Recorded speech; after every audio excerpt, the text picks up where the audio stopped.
ஒரு தெலுங்கு படத்துக்காக நானும் கண்ணனும் ஹைதராபாத்தில் ஒரு கெஸ்ட் ஹவுஸில் கம்போஸ் பண்ணிட்டு இருந்தோம். ஒரு நல்ல டியூனுக்காக ட்ரை பண்ணிட்டு இருந்தோம். திடீர்னு கூட இருந்த ப்ரொடியூசர் டைரக்டர்லாம் எந்திரிச்சு நின்றுட்டாங்க.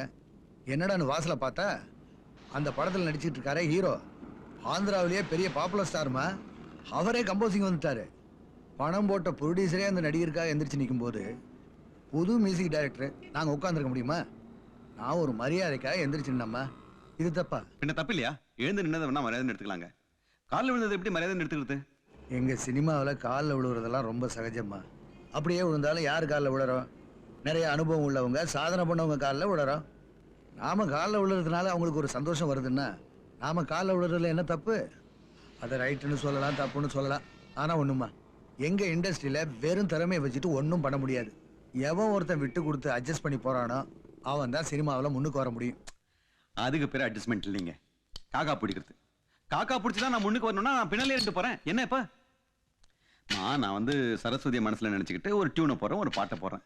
அந்த பாட்டுக்கு ஜஸ்ட் வாயசிக்கிற ஒரு நடிகை வந்தா நான் எதுக்கு எழுந்து நிக்கணும் சொல்லுங்க? எழுந்து நிக்காத போய் ஒரு பெரிய பிரச்சனை ஆகிட்டாங்க.